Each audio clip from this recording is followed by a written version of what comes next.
Olá, olá, olá! Começando Rabiscos Quarentena Literária, ainda em casa, Jéssica Balbino, tudo bem? Oi, Tadeu Rodrigues, tudo bem? Ainda em casa, não É, aguento mais. é a Não nossa segunda, aguento mais. segunda tentativa de gravar ontem, deu errado. Ontem deu errado, caiu o sinal da TIM, a gente Nossa, teve ficou que uma invocar bosta. aquele vídeo do Tô Sem Sinal da TIM. Teve Tipo que isso. rolar isso, porque tá difícil, né? A situação já não tá fácil. Aí se não tem Não, sinal de telefone, é um apocalipse, aí já não dá. era. Não pode Não cortar, dá. não pode cortar nessa internet, né? Não podemos cortar a internet. Aí vai ter problema. Olha, Vai ter estamos, problema. estamos gravando no dia que o episódio vai ao ar. É coisa rara isso, hein? Nossa, é raríssimo, a gente nunca faz isso, né? Porque a gente tem medo, né? A gente sempre Grava teve uma antes e gaveta, né? O tal, coronavírus isso. bagunçou demais a nossa vida. A gente sempre teve episódio na gaveta e tal. Agora tá difícil a vida, Nós viu? Não tá estamos fácil, gravando não. num dia muito triste. 31 de Sim, março.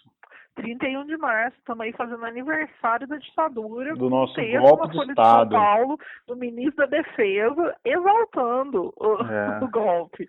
Né? bosta, Estamos né? aí vivendo isso, né? Não satisfeito em estar sofrendo com a quarentena, a gente é obrigado a ver ministro exaltando o golpe, né?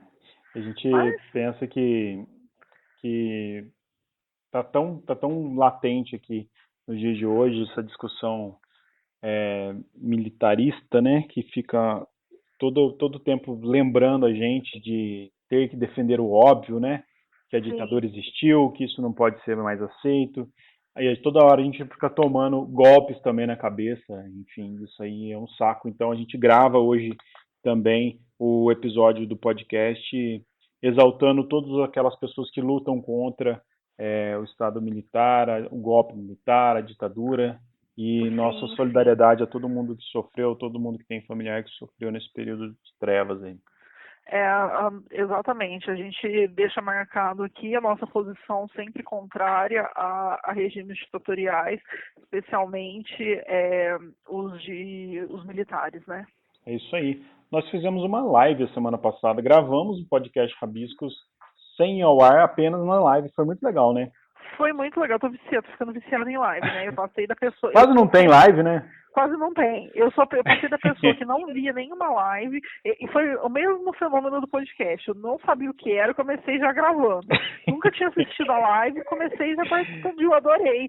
As pessoas podem interagir, eu É, amei muito legal. fazer A a gente live. fez a convite da Mostra Integrada de Artes, o MIA, a convite da Sim, Chiara Carvalho, querida Chiara, que chamou a gente, pediu pra gente fazer um episódio através da live de 40 minutos. Foi muito legal e nós pretendemos fazer uns spin-offs aí no decorrer da semana, então fica ligado nas redes que a gente vai informar, mas fazer mais sim, vamos gravação do fazer. episódio, vai ser bem legal. Eu acho que a gente vai acabar viciado nisso também. É bom E porque o feedback que a gente tem é muito bom, né? O retorno que a gente tem na o hora, assim. retorno é muito legal. E sabe o que é mais louco? É que, tipo, a gente tem a possibilidade de responder para as pessoas na Na hora, né? hora, Quando a né? gente está gravando, fica só a gente imaginando o que as pessoas estão É. pensando ou não, né? Se elas estão. E às vezes nós não somos bons videntes. E se elas estão pensando alguma coisa, se elas estão gostando ou não. Pode ser que elas estejam odiando, né, o É. podcast. Pode ser que ninguém esteja ouvindo a gente. E aí na live as Mas é pessoas estão ali. porque a vantagem do podcast, assim, são duas vertentes. A live a pessoa para, pega o celular, fica de frente com o celular, digitando, interagindo.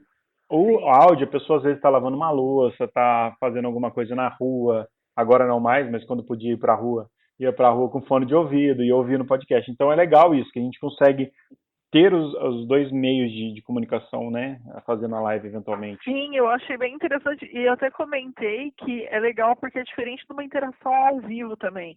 Quando você Uhum. está, por exemplo, numa mesa ou gravando podcast ao vivo com plateia, as pessoas ficam mais receosas de É se verdade. colocarem, de aparecer.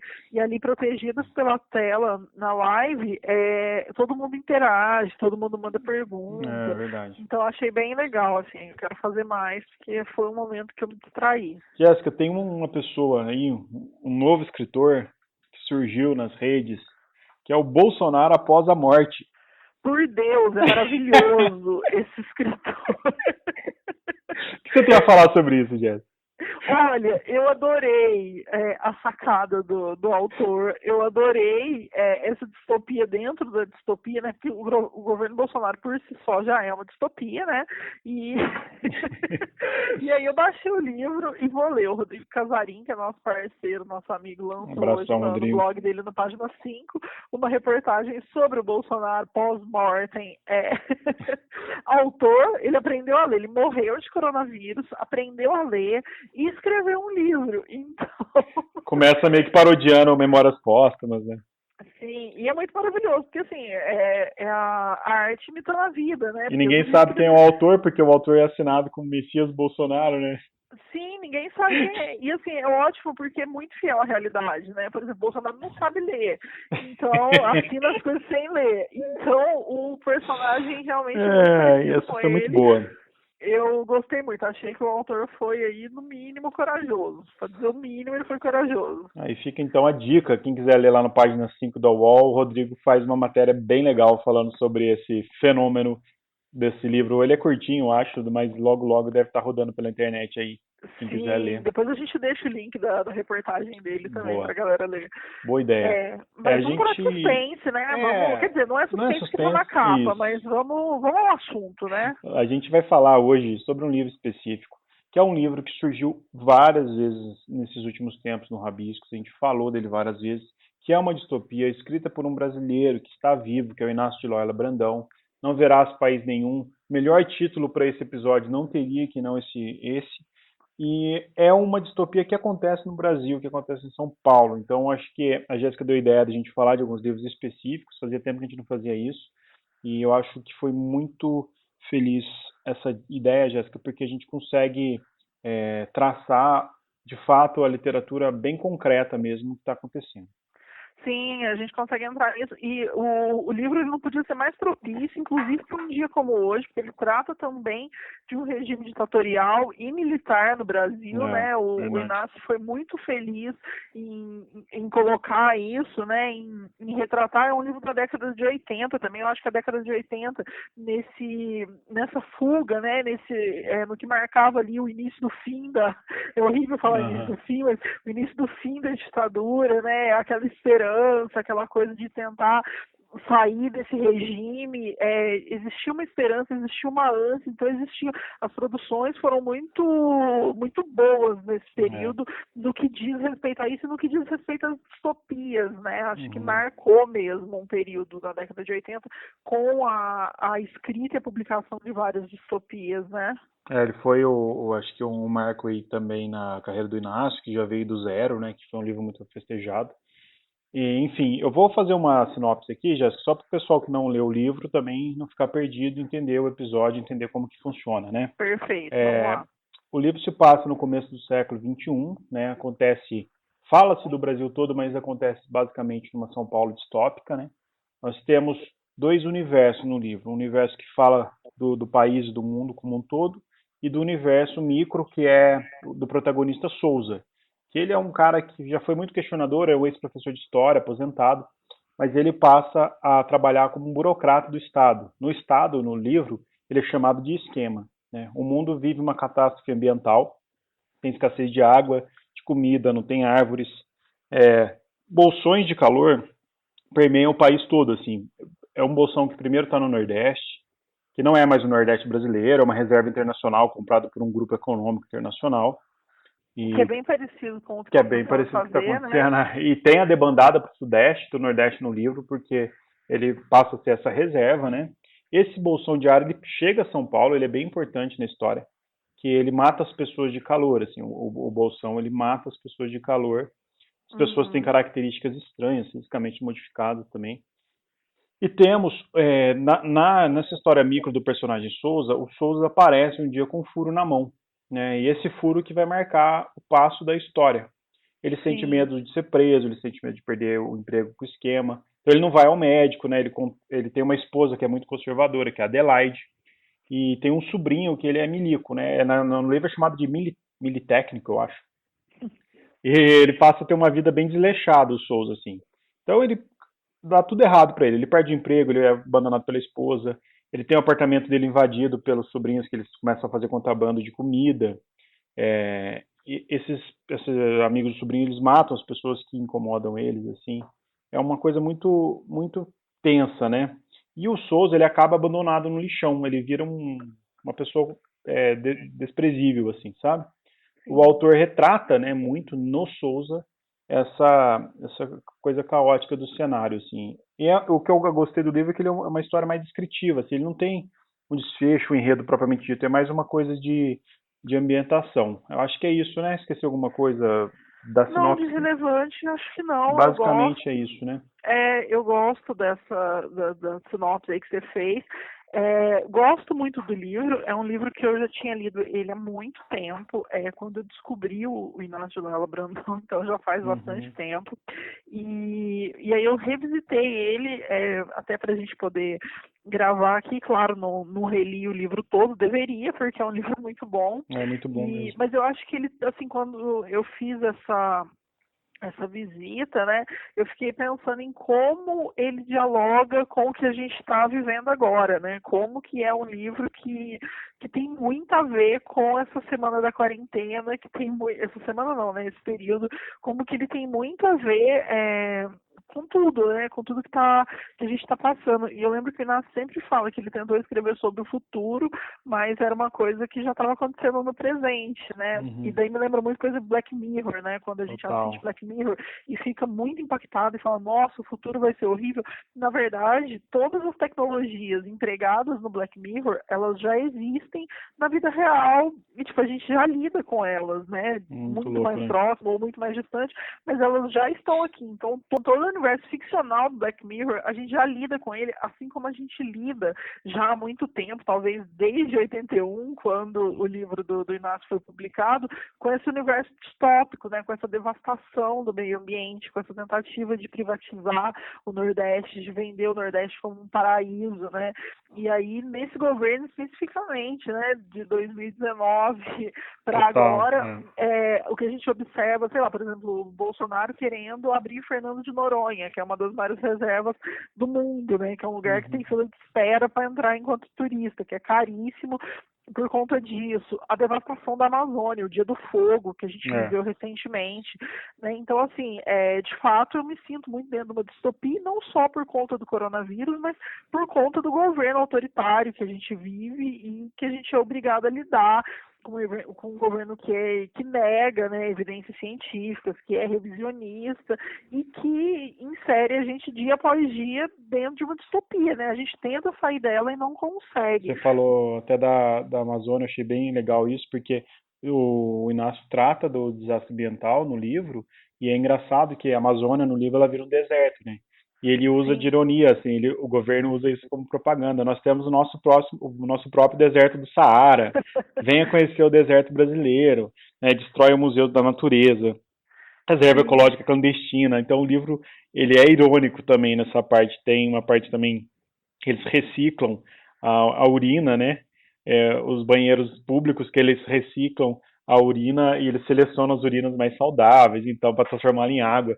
É muito louco essa ironia que o Inácio usa para falar da natureza. Assim. Sim, sem dúvida. E é isso. E eu fico pensando, eu fiquei você estava falando, eu estava pensando no personagem, no Souza, né? Que você falou Aham. bastante dele. E como o Souza ele tá na nossa vida, né? Como a Nossa, gente muito, lida com o Souza o muito. tempo todo, né? Como o Souza ele tá no tio do Zap, ele tá no É, cunhado bolsonarista, ele tá no. Tipo, ele tá em tudo, né? Assim, acho que ele é um mix é, do e é que a gente legal. está vivendo agora. Eu acho que Inácio não deve ter tido problema nenhum, por exemplo, na eleição de 2018, porque ele já está acostumado, né? Ele Já, criou esse personagem.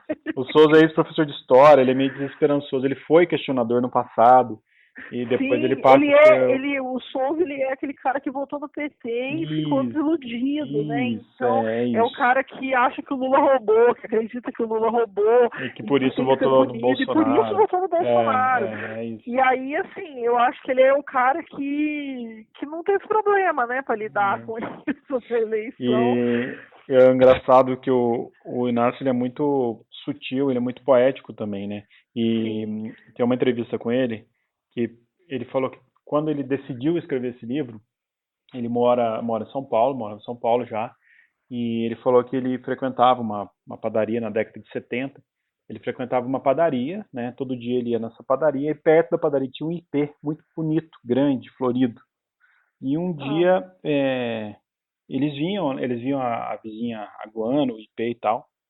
E um dia ele chegou, o ipê estava morto. Não tinha mais, já estava caído. E ele descobriu que aquela vizinha que estava aguando, na verdade, ela estava envenenando a árvore. Ela não estava nossa, aguando. E, e perguntaram para ela, por que que você fez isso, esse ipê tão antigo, tão bonito? Aí ela falou assim, porque ele suja muito essas flores do ipê, suja muito minha calçada.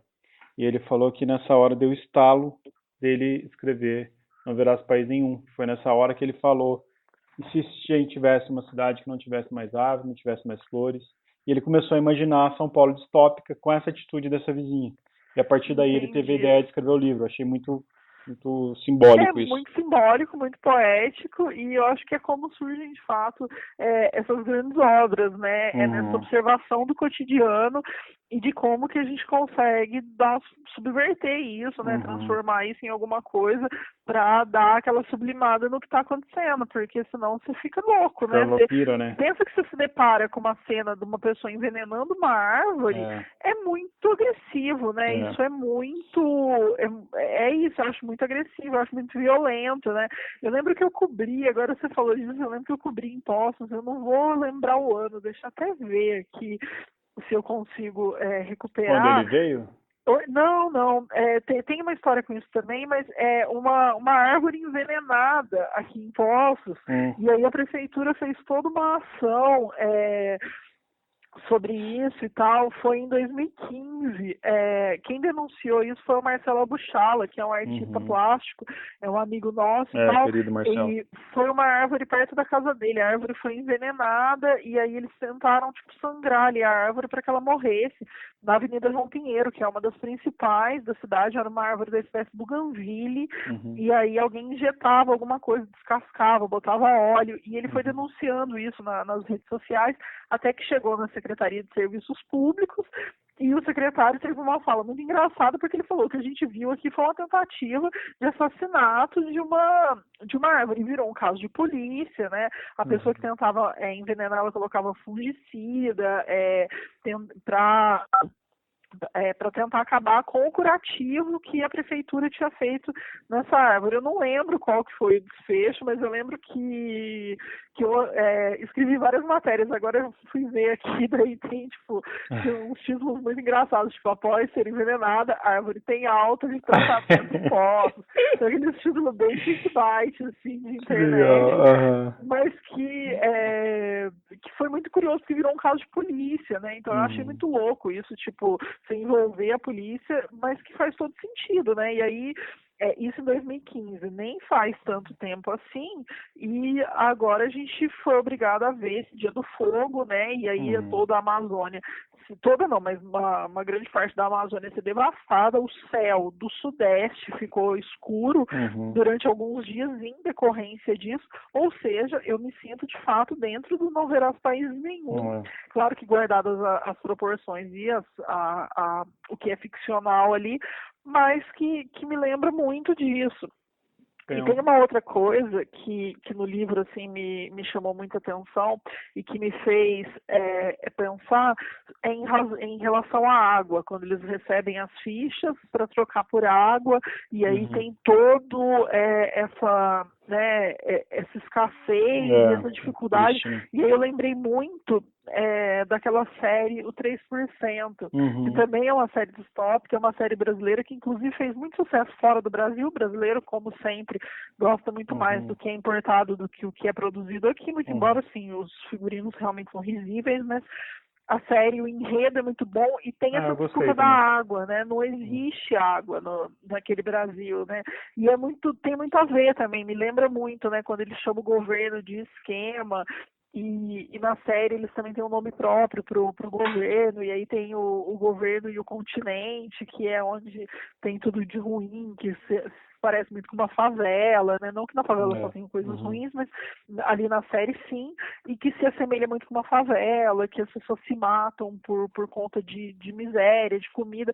Então, acho que dá para fazer esse paralelo É o Mundo também, né? Alto que eles chamam, como é que é? Mundo Alto? Mar Alto. Mar Alto, Mar Alto, Mar é Alto. verdade, é bem legal. Tem uma cena, agora você falou, eu lembrei também de uma cena que me chamou muita atenção no livro, que eu lembro do Inácio falar a respeito dessa cena, que é uma cena que tem um congestionamento no livro e o congestionamento eterno e o tal um cara que até que é meu xará, que é amigo do Souza, né, que é o Tadeu Pereira, Sim, eles andam no meio dos carros e eles veem os esqueletos mortos dentro do carro no estacionamento que eles recusaram a sair do carro. O Inácio falou que sim. escreveu essa cena também, estando em São Paulo, num congestionamento, e um dos caras que estava no congestionamento estava tão nervoso que pegou, saiu do carro, trancou o carro e foi embora, e deixou o carro no meio do congestionamento, desligado, com o carro fechado, entendeu? Ele falou que Uhum. nessa hora ele criou essa cena que ela não podia deixar de faltar, né, no livro. E ela me remete muito a um filme que a gente já falou aqui, que é o Anjo Exterminador, do Luiz Buñuel, que é Sim, aquela elite que está jantando e não consegue sair do jantar, então é um jeito que o Buñuel conseguiu colocar na época das pessoas estarem linkadas. O Massagão, com 1,99, supermercado que vende palavras, uma distopia brasileira também, ah, é legal. que as pessoas entram no Ele me supermercado e não indicou. conseguem sair do supermercado, e o Inácio Leora Brandão trazendo aí o trânsito, o congestionamento, que as pessoas não conseguem sair do congestionamento. Então é para você ver como as distopias conversam entre si também, né? Eu não tinha me ligado nessa cena, não lembrava dela. Agora que você falou, assim, eu tenho muito medo de acontecer isso e a gente nunca mais conseguir sair Hum. de casa, né? Tá meio Essa isso, né? cena. Ontem o Átila no Roda Viva me passou esse medo, tenho que Nossa, externar foi aqui. tenso assistir aquilo lá Não ontem, viu? recomendo. Puta Eu que assisti o pariu. resumo, assim, pela internet, não Ah, quis, porque eu eu falei, é muito assisti, não devia sofrimento. ter assistido. Eu Assisti assisti. Big Brother porque eu sou dessas. Então, Tá assim, eu vou de certo, A a viu? Z e assistir Big Brother porque eu preciso relaxar a Mas mente. o Big Eu Brother sei, tá eu com tô discussões aqui, políticas, tá legal. sim, mas eu estou sendo obrigada a ficar confinada e eles estão lá por opção. Então, eu fui assistir A Big diferença é que Brother. eles estão concorrendo a 1,5 milhão, né? Exatamente, a gente está perdendo todo o dinheiro que a gente tem, inclusive, para comer. Mas não era isso, não. Eu ia falar que me lembrou, eu tenho medo de nunca mais conseguir sair.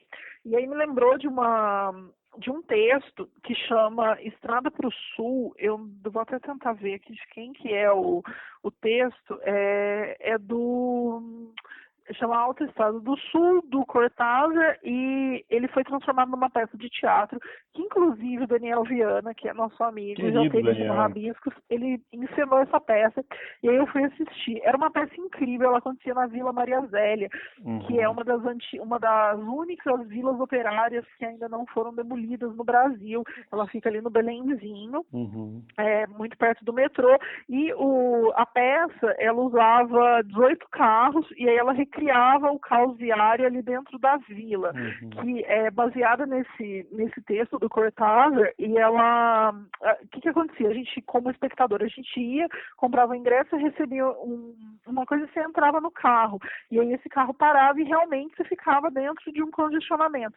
E nesse congestionamento vai acontecendo de tudo. E é tão louco que você se sente, de fato, muito dentro da peça. E aí eu lembro que, num determinado momento, eu me peguei pensando, nossa, eu não vou aguentar ficar muito mais tempo aqui, eu acho que eu vou embora andando. E uhum, aí eu falei, não, peraí, eu tô muito louca, eu tô dentro da peça, eu posso ficar uhum. nessa só mais algumas horas aqui, mais alguns minutos, e eu posso ir embora, enfim, continua assim. Mas tem muito isso, é uma distopia também, as pessoas É. não conseguem ficar ali, elas, tipo, e acontece tudo, as pessoas casam, as pessoas morrem, elas têm que repartir comida, elas Uhum, dormem, e é muito louco, porque elas estão ali nessa distopia, e eu acho que a gente vive essa distopia, de fato, do trânsito o tempo todo. Onde a gente mora, não tanto, porque Poços, apesar de ter um trânsitozinho, não é nada muito que tem uma expressividade muito grande, você consegue se locomover e chegar nos espaços com alguma organização, mas em cidades grandes como São Paulo, Rio de Janeiro, Recife, você não consegue andar, né? é. E aí, isso também é uma distopia, né? Por que a gente escolhe isso? Por que a Uhum, gente, né, não repensa esse tipo de transporte, enfim, tudo mais, e que também está muito dentro do livro do Inácio, né? uhum. Eu lembro do Daniel me contando sobre essa peça. Realmente dá pra fazer um link bem legal mesmo sobre isso. Eu já fiz 18 mil links, né? Só com o Vamos. livro aqui. Eu sou a pessoa que eu trouxe referência do cinema, das séries, do Big Brother e da peça, né? Acho que eu já contemplei todas as expressões aqui. Vamos voltar pro livro. Vamos ouvir um colega nosso agora, o Daniel Luz, que ele é jornalista literário, revisor, editor, e ele que me apresentou esse livro há muito tempo, deve ser 2010, 2009 que ele me emprestou esse livro, a primeira vez que eu li, e eu mandei uma mensagem para ele, pedi para ele falar um pouco do livro, um pouco do que ele tem. A gente vai ouvir ele, depois a gente vai ouvir a Luana Verbe, é isso, gente? Luana Verbe, do nome do livro. Lembrando que o Daniel já esteve aqui no Rabiscos, ele já falou sobre quadrinhos, dá sobre pra ouvir quadrinhos. também. Foi muito legal o papo com o Daniel, então. Vamos ouvir ele então, depois a gente volta. Beleza. Oi para os ouvintes do podcast. Estou parafraseando o Tadeu para começar meu depoimento aqui para essa edição do podcast Rabiscos, e é uma honra estar falando aqui de novo, porque uma vez já falei sobre história em quadrinhos para o podcast. Bem, e além disso também é uma honra falar sobre o Não Verás País Nenhum, porque eu escrevo ficção científica. Eu espero lançar meu segundo livro de bolsa esse ano, já lancei um no ano passado. E eu sou um autor que, como autor brasileiro do gênero, né, que eu aprecio muito, eu sou uma pessoa que deve muito para o Inácio de Loyola Brandão, porque eu Não Verás País Nenhum, eu escrevo especificamente distopia, né, hoje um gênero popular.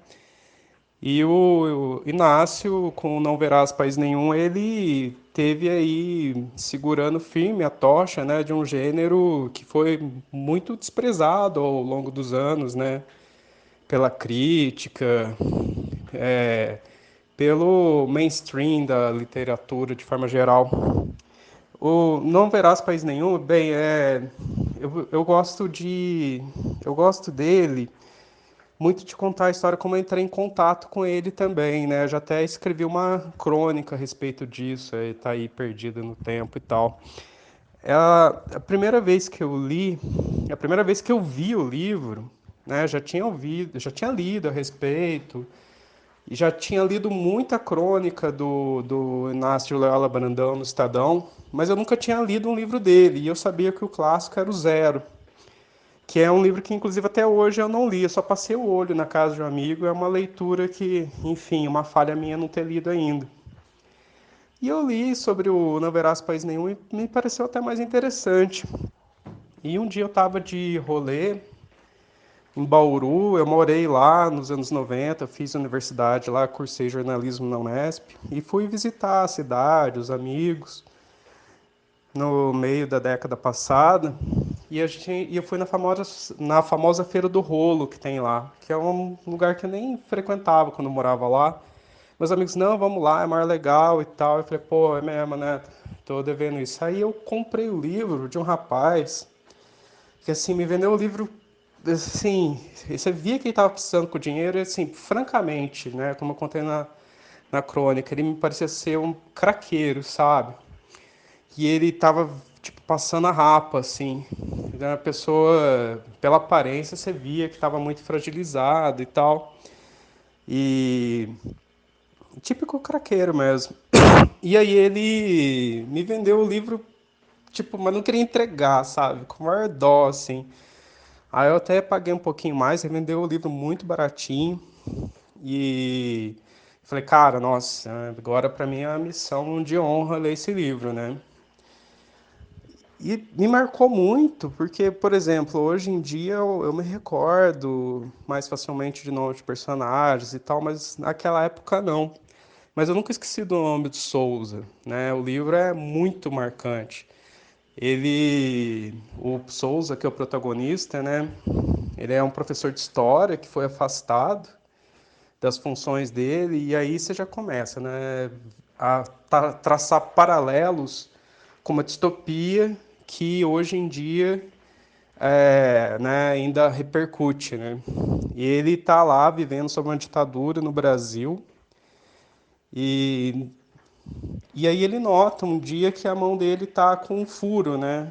E toda a busca dele, todo o imbróglio que ele se mete começa ali, mais do que antes, do afastamento dele e tudo mais. A história começa ali quando ele nota, né, o livro ainda tem esse toque surrealista, que tem esse furo na mão.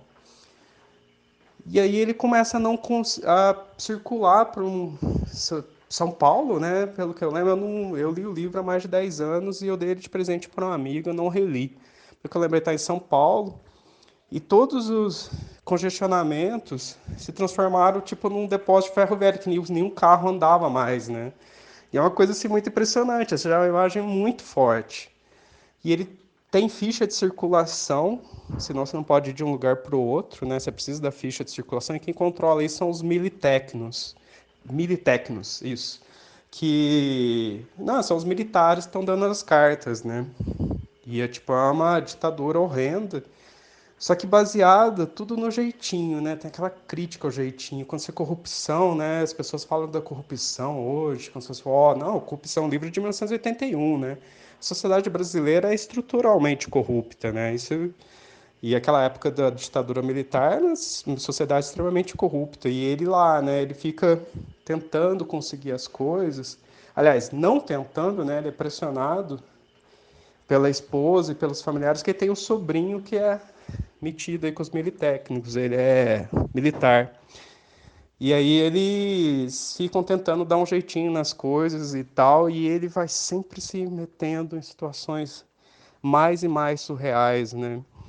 E o livro, e aí ele me impactou muito por causa disso, né? Ele é uma crítica muito forte, muito explícita, ela não é uma crítica implícita.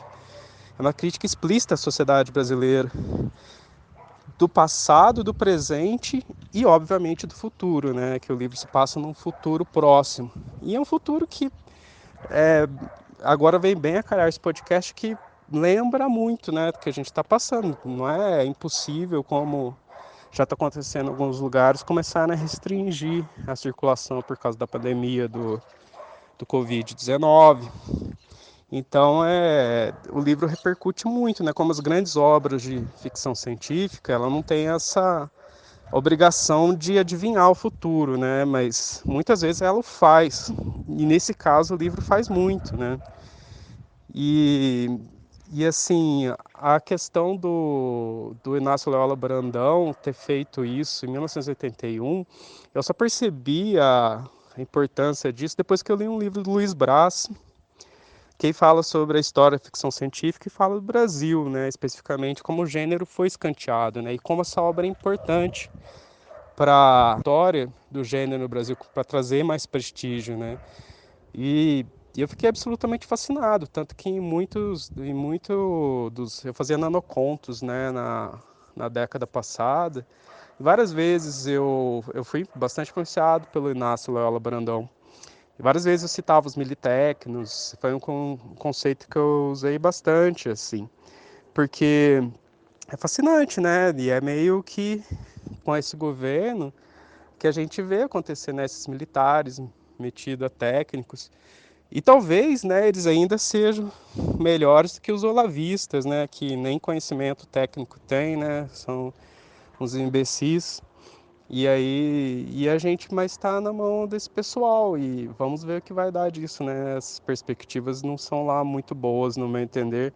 E aí, por isso, o livro permanece extremamente atual. É muito legal estar fazendo esse exercício de memória aqui, porque eu li ele há mais de 10 anos. E é incrível como, assim, eu vou falando dele e vou lembrando, né? Inclusive o final, bem, é spoiler, né? Para quem está ouvindo, já vou indicar que agora tá um spoiler. No final, quando ele vai parar debaixo daquela... ele vai parar debaixo de uma marquise, né? E o sobrinho dele, se eu não me engano, né? Que é aquele militar, ele ainda fica tentando engrupir ele, né? Falando que vai dar um jeitinho e tal. E ele percebe e tá lá, tipo, abandonado à própria sorte, junto um monte de gente. Se a pessoa sai debaixo da marquise, as pessoas se movimentam, né? Ali alguém acaba saindo debaixo da marquise sem querer, acaba sendo fulminado pelo sol e a pessoa morre, né? A pessoa não... Quem toma sol ali morre imediatamente. de tão depauperado, tão destruído que está o planeta. E aí isso é muito impressionante. E eu lembro que ele vai se lembrando dos casos, ele conta um caso, se não me engano é da peste também, na Itália, ou uma cidade cercada na Segunda Guerra Mundial, onde as pessoas passam tanta fome que as mulheres, elas engolem esperma dos amantes para conseguir ter o que comer. E aí ele vê uma mulher lá naquele aperto e começa a pensar nisso, mesmo todo mundo cheirando mal, ele também cheirando mal, o Souza, né? Ele fica pensando nisso, pensando se de repente ele consegue uma chance com ela, mas tá tudo tão apertado, as pessoas estão tão comprimidas umas contra as outras, que não dá para fazer nada, né? Então, nossa, é um romance impressionante. Aí voltamos então do papo com o Daniel. Legal, né? O Sim, Daniel muito é um bom. cara muito antenado, ele é muito crítico, ele escreve ficção científica também, então isso ajuda muito a gente a visualizar aí a parte literária. Tem uma E coisa, ele é um grande exaltador, né, nossa, pra desse caramba, livro do Inácio, né? muito exaltador, e eu sou muito grato a ele, que ele me empresta livros muito bons. Ah, que bom. Você também. Não, e a gente tem umas discussões muito legais também, eu também gosto dele, né? Tem uma parte a que eu falei no começo, dos bolsões de calor, que eu acho muito emblemático, que são os bolsões que matam as pessoas de calor. E o esquema, o Estado, ele decide construir umas marquises enormes para as pessoas que não têm casa ficarem embaixo. Isso, para mim, é uma coisa muito imagética e é uma coisa muito triste, que foi muito bem retratado pelo Inácio, que é como se fosse resolver o problema social construindo aquelas marquises para impedir os bolsões de calor de chegar nas pessoas, né? E assim faz nos arredores de São Paulo, gera uma quantidade imensa de acampamento, parece campo de refugiado, né, no país, assim. Mas isso se for em São Paulo hoje olhar embaixo de qualquer viaduto, é o que É acontece, o que né? Você acontece. tenta isolar.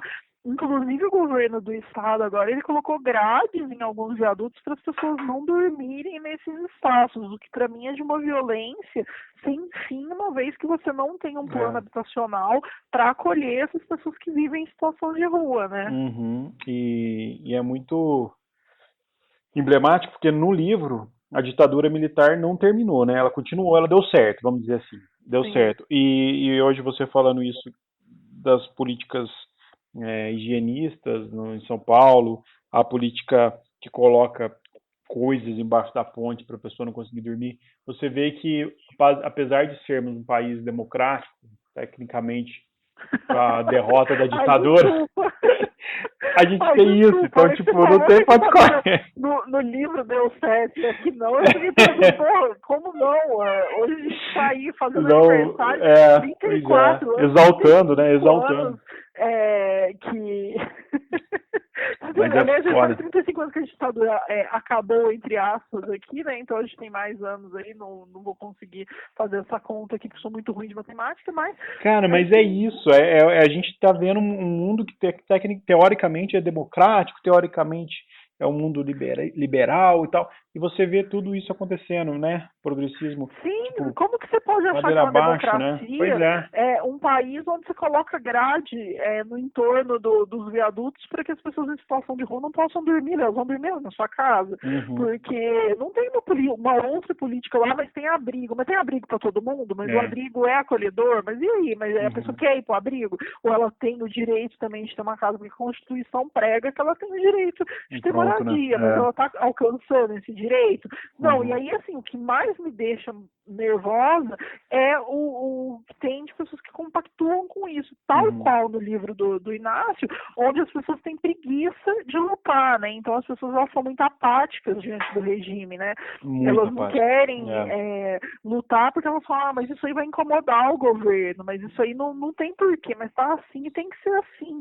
Né? Então assim, a gente seria escravo até hoje, né? Se ninguém tivesse levantado e se rebelado contra a escravidão. Então, como é que faz, né? E aí, assim, acho que retrata muito bem também essa inércia que a gente tem por parte do povo, né? Esse conformismo e até mesmo o apoio, né?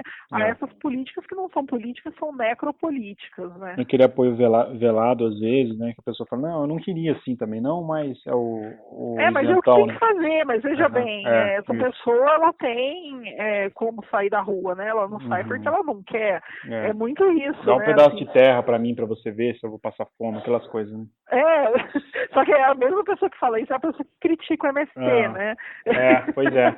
Ou aquele que faz carreata para voltar a abrir o comércio com os carros importados, todo fechado com ar-condicionado. Não, eu quero falar sobre isso. Eu quero falar que eu estou irritada com a carreata para abrir o comércio, porque ontem eles não só queriam fazer carreata, como eles lançaram uma coisa que é tão subversiva que eles queriam arrecadar coisas para doar para as pessoas que estão precisando. Então, material de cirúrgico, né? Então, para fazer luva, para fazer máscara, para fazer avental e tudo mais. Aí eu falei, gente, tá todo mundo em quarentena, você vai fazer uma carreata. A pessoa vai doar isso aí como? Ela vai botar na porta da casa e aí você vai descer no seu carro e pegar, agora vai jogar no carro. Como é que vai funcionar na praça? Não vai funcionar, né? A gente já tem problema aí que é um problema logístico, né? Que não funciona. O segundo que a pessoa tem um comércio, ela quer que a loja dela abra. Ok, até entendo que assim, todo mundo está muito prejudicado com o coronavírus.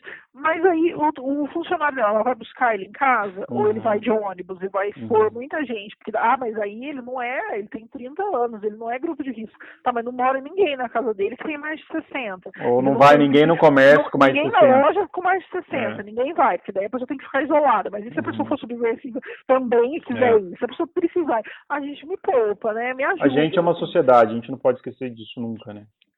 Me ajuda, porque daí, assim, ninguém tá se ajudando, né?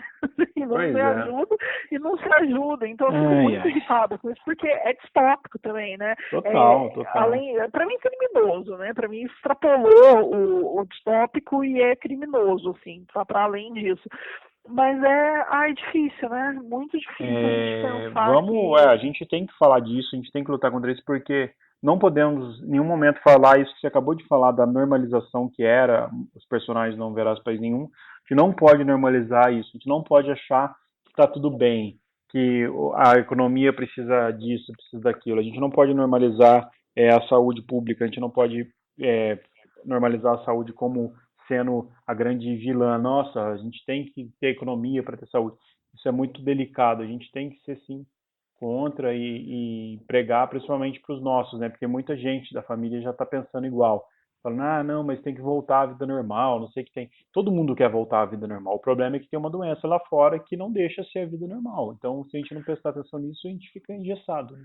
Sim, ninguém tem culpa por a gente estar enfrentando uma pandemia, né? Claro que assim, a gente vai poder culpar o Bolsonaro e seus apoiadores por não fazerem nada e por incitarem que essa pandemia dure mais tempo, né? Eu ouvi falas, assim, relativizando a pandemia num nível que, tipo assim, não, mas o HIV também tá aí como um vírus há mais de 30 anos e é só tomar cuidado, é só não ser promíscuo. Aí eu falei, gente, nossa, né? Como assim? Isso me atravessou de um jeito muito ruim, assim, porque eu fiquei pensando o quão ignorante tem que ser para proferir uma barbaridade dessa, ou para relativizar a saúde, né? Para achar que tudo bem, vão morrer algumas pessoas, mas eu preciso salvar o meu comércio. Então eu preciso expor todos os meus funcionários para que eu, no fim do ano, eu possa fazer minha viagem que eu estou acostumado. E não estou nem aí se vão morrer algumas pessoas, se essas pessoas são da minha família ou não, desde que o meu ganho mensal não sofra nenhuma alteração, que ele continue aumentando e que não seja reduzido. Que é isso, né? Quando falam isso, é isso que estão dizendo, né? Existe aí muito que maqueia isso, mas o que estão dizendo é, foda-se quem vai morrer. Eu quero fazer minha viagem no fim do ano. Eu quero viajar pra praia, eu quero ir pra Europa. Os meus 5 mil, né? Porque normalmente são empresários que ganham aí 5 mil e acham que tá no topo da cadeia, que vai ser taxado como grande fortuna no... Não, o cara ganha 5 mil por mês e acha que é milionário, que pode falar... Ele acha que ele vai ser taxado como uma grande fortuna, né? Aí ele é contrário à taxação das grandes fortunas, porque ele acha que ele vai ser taxado. Eu queria falar diretamente com os seus amigos. Você ganha 5, 10, 20 mil... Mas eles não vão estar ouvindo o nosso podcast, infelizmente. Não, tem gente que ouve, tem uns que são masoquistas. Mesmo, tem um que fala com você às vezes, né? Eu já falei que eu não dialogo com o Bolsonaro. Eu não gosto de quando você fala de política, mas eu gosto de ouvir você. A psicanálise explica, né? Mas assim, enfim, você que está usando, não adianta, você pode ganhar 30, 50 mil, se você é proletário, amor, você tem que sair dessa casa todo dia para trabalhar, se abrir um Carrefour do lado do seu mercadinho, teu mercadinho fecha. Então você não é rico, né? Você não é superior à classe trabalhadora. Você sai de casa para trabalhar, não importa que você tem um Mitsubishi, você pagou 800 mil prestações, né? É também. Você vai ficar sem respirador. Se você não conseguir importar um respirador com o seu contato, que é ministro da Saúde na Suíça, você não vai ter respirador. Você vai sofrer. E assim, você não vai ter porque você não tem esse contato, porque você não faz parte do universo rico do Brasil, né? Então, desculpa, assim, volta pra realidade, volta pra gente, apoia a quarentena, tá todo mundo prejudicado. Eu queria falar uma outra coisa, porque eu tava lendo que eu fiz um corte brusco aqui, mas tem a ver. Eu tava lendo uma entrevista com o Inácio, e aí, sobre esse livro, né, e ele fala que a gente tem, nessa entrevista pra Isto É, ele fala que a gente tem que se indignar, né, com a loucura que tá aí, porque ele fala que a normalidade virou uma realidade. E aí o repórter pergunta para ele, e a cultura, né? Tem várias iniciativas destruídas. Aí ele fala que ele lembra muito de uma frase do ministro da Cultura e da Comunicação do Hitler, aquele que o secretário do Bolsonaro plagiou, eu não sei falar o nome dele, Goebbels. Goebbels. Ele fala, ele dizia, quando ouço falar em cultura, puxo o meu revólver. Já puxaram o revólver. Aí o Inácio fala, já puxaram o revólver. Eles têm aversão à cultura porque não tem cultura nenhuma. E daí eu fiquei pensando nesses ataques que a cultura vem sofrendo. Em Poços de Caldas, os artistas se posicionaram em favor da quarentena, enviaram uma carta ao prefeito, você também assinou. Os comunicadores, então a gente também assinou, para que a quarentena seja mantida, para que o prefeito não se sinta tão pressionado pela classe dos comerciários, mas que se sinta apoiado pela classe da cultura. A cultura foi a primeira ponta onde estourou, foi onde os eventos foram cancelados, foi onde tudo foi cancelado, é onde tudo é considerado perfumaria e que não merece investimento, que a saúde precisa ter investimento, que o comércio tudo precisa de investimento, a cultura não. Só que durante a quarentena, o que não deixa as pessoas enlouquecerem é justamente a cultura, né? Porque a pessoa precisa entender que quando ela liga a Netflix dela, é cultura que ela está consumindo, é arte, né? A música que ela ouve, né? Quando ela liga a televisão e bota uma novela da Globo, é cultura, é arte. Quando ela escuta o rádio, quando ela ouve um podcast, quando ela vê o Átila falar das teorias, tudo isso é cultura, né? E quando ela acessa a rede social, tudo passa pela cultura diretamente. Então, se não tivesse cultura, todo mundo já tinha enlouquecido na quarentena, e a gente tá aí, sei lá, 15, 16, 20 dias no máximo. E o que tem salvado é a cultura, são as lives, e quem faz live é artista, não é comerciário, né? Porque o comerciário ele tem muito pouco para falar. É bem isso, então, a arte está aí, né? Quem critica não podia consumir, então. E aí, assim, é isso. E eu acho que regimes ditatoriais, eles favorecem muito, aliás, eles desfavorecem a cultura, e o que a gente vem vivendo com este governo é esse desfavorecimento da cultura.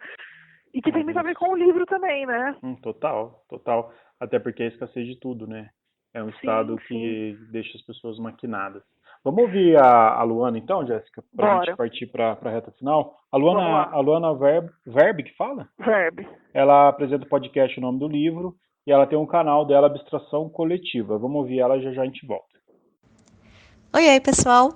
Meu nome é Luana, eu participo de um podcast chamado O Nome do Livro e tenho um canal literário, Abstração Coletiva. E eu estou muito feliz com o convite para falar sobre esse livro que eu adoro, de um autor que eu acho bem impressionante, o Inácio de Loyola Brandão. E talvez o primeiro ponto que eu queira chamar a atenção é a construção do protagonista da história, né? O Souza. Ironicamente, ele é um professor de história, aposentado à força pelo regime, mas que de alguma forma já se resignou com a situação. Ele já não pensa muito sobre tudo o que está acontecendo. Até que um belo dia acontece um fato excepcional que obriga o Souza a sair da rotina, e aí esse personagem vai caminhar pela cidade. Como esse caminhar é um ato muito simples, mas ao mesmo tempo muito poderoso. Porque a gente se isola muito fácil, é bem mais confortável e quentinho a gente ficar na nossa bolha. O nosso ponto de vista é obviamente influenciado pelo limite do nosso mundo. Mas aí ele caminha pela cidade, encontra pessoas, escuta pessoas e amplia o seu horizonte. Ele vê de fato o que está acontecendo com o mundo.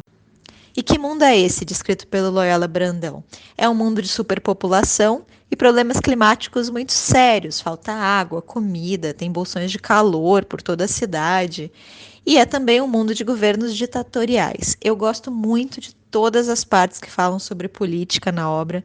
São talvez os momentos mais irônicos do texto. Por exemplo, meu momento favorito é aquele que fala sobre a Amazônia, que depois de anos de exploração desenfreada, finalmente se tornou um grande deserto.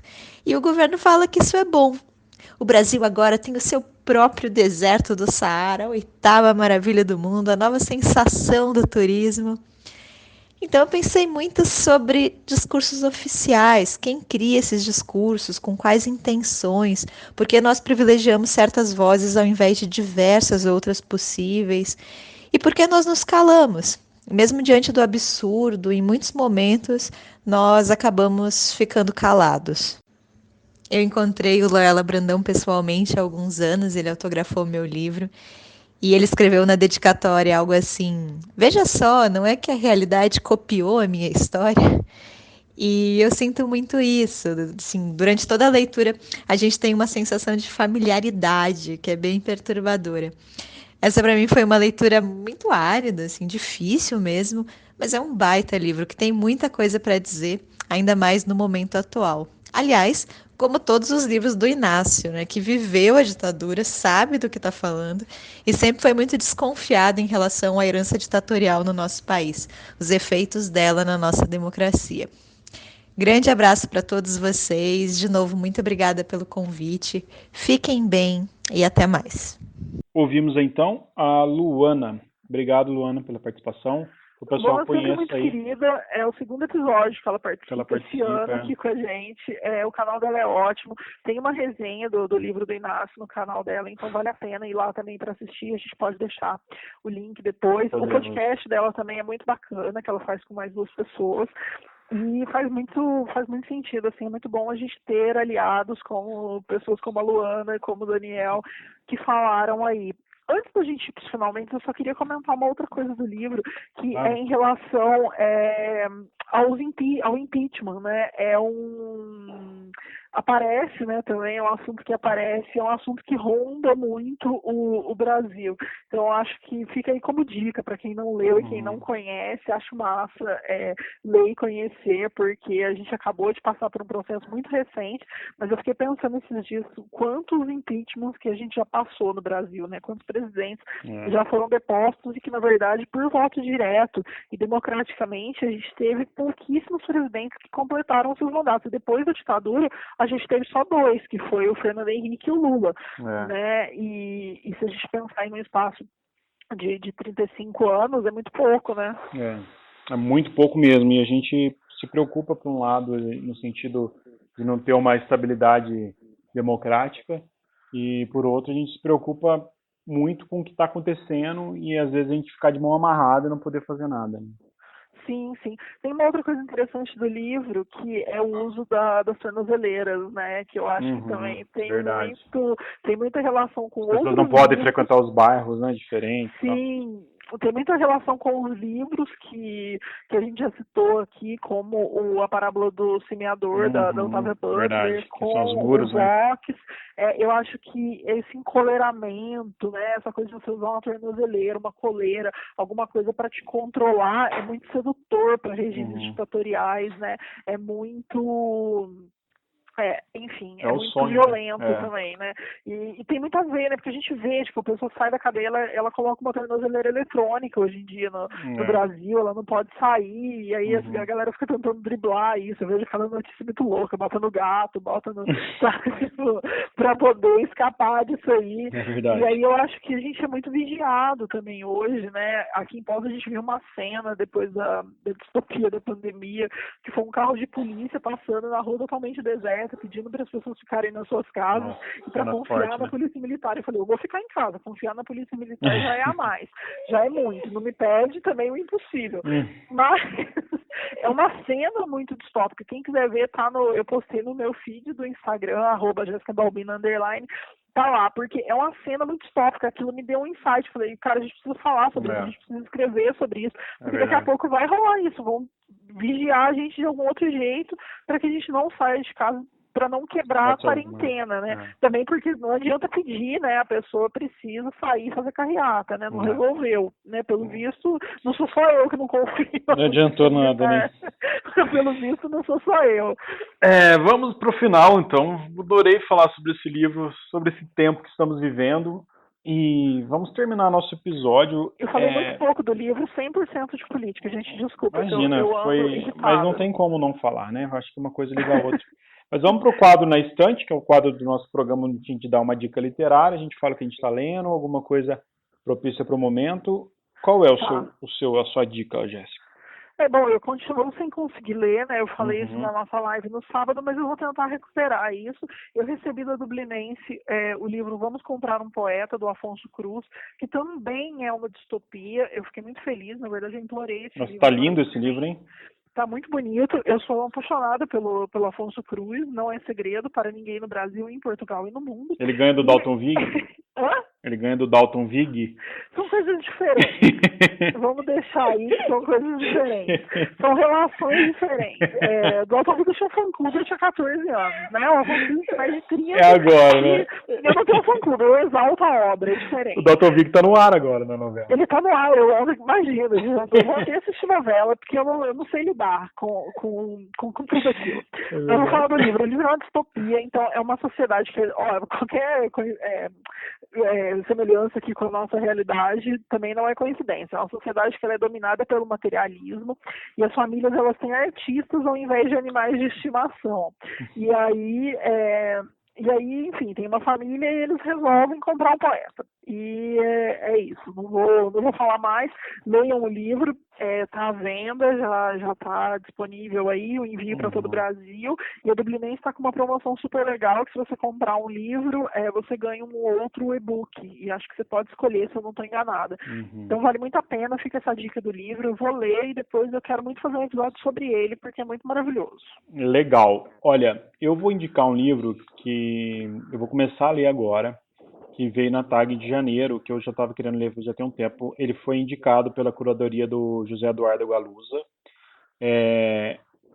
Chama Adeus Gana. É de uma escritora inglesa chamada Thaye Selasi.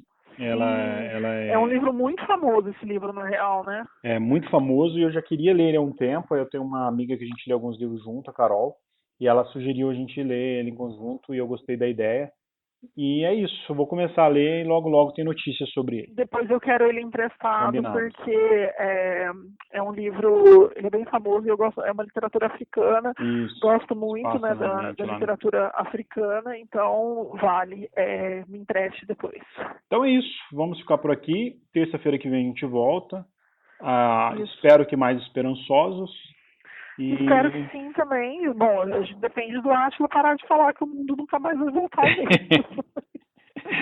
Depende do Átila. Vamos ficar atentos ao Átila. Aliás, a gente podia dar uma previdência do país para ele, né? Porque assim, a utilidade pública do que ele tem feito vai para o governo. Então, Átila para presidente. Porque assim, né, já que não precisa entender de política mesmo, só tá lá, desde que a pessoa atualmente entenda de coronavírus, tá ótimo. Tá em casa, né? Vamos botar o Átila lá. É isso então, um beijo a todos e terça-feira que vem a gente volta e fica ligado nas nossas redes sociais, Tadeu F. Rodrigues e Jéssica Balbino __. E isso. Podcast Rabiscos, a gente, se fizer live, vai divulgar por lá e lá a gente também vai dando as notícias dos episódios, beleza? Perfeito. Beijo a todos. Beijo, tchau, obrigada, tchau. Beijo. Tchau.